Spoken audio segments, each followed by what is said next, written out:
Are there any bike trails or walkways or what you call greenways that are being planned around the watershed area that you know of? I will speak for Central Arkansas Water, I guess, in the sense that they have created, there's the Washington National Trail that comes out of the west end there.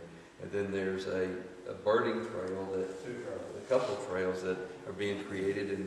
And to speak to the recreational aspect, Central Arkansas Water, to their credit, I think, have gotten into, made a cooperative agreement with Game and Fish to allow for hunting and fishing in certain parts of the watershed that wasn't allowed before, or on certain lands that weren't before. So I think, but in terms of, right now, in terms of these open spaces that may be developed over time in the watershed, we don't have a plan per se, except that we want to, at this point, we want to incentivize the idea of them being connected so that there could be, you know, when one developer has a large open space relative to what he develops or she develops and the other one does too, it would be nice if we could have them connected so that the use could be, if there were a recreational use like a trail, it could be used. It could be useful to everybody.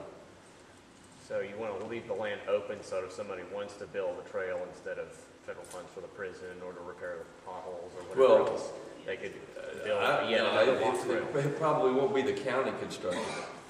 It would probably be the private landowner because they want to enhance the value of their property.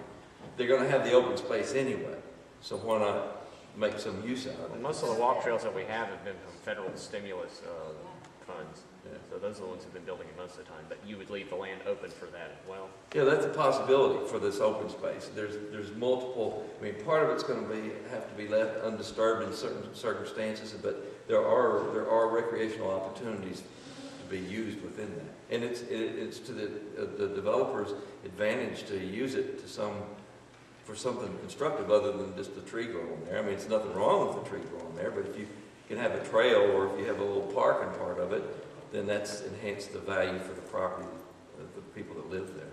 But just to recap, the county does not have a greenways plan, and there's no funding that is, Right. as far as I know. Plan is working. Yes, ma'am. The things in the land use plan that overlap with, for instance, open space. Open space is also in your subdivision rules, correct? I guess in the sense that the site evaluation tool may require it. Okay, so where those things overlap, the planning committee, they'll go through the subdivision rules first and look at the land use rules so that we make sure we have all the open space that everybody, all those plans want, or how does that work for things? Well, it depends on what the land use regulations, what sort of incentives and how it's crafted, but there's going to be open space required through a subdivision process for a subdivision development. So, And it'll also have to meet the land use plan open space. and that's what we're trying to dovetail the two so that they're speaking the same language and going in the same There's direction. no open space requirement on top of it. Right, it's not on top of. So the additional things that a land use plan would do would be, of course, eliminating unpleasant trees that we don't want out there. What else? I think some of the things that have been mentioned is protection of view sheds, the incentivization of the open space to maybe help create some manageable use out of it, other than just the fact that it's left in its natural state, like we talked about, maybe a trail or maybe a park and part of it, or anything that would enhance the value of the property, that would be compatible with the open space and still meet the set to a requirement. So I know, I guess it's a little confusing to think of the two things, but they really work together.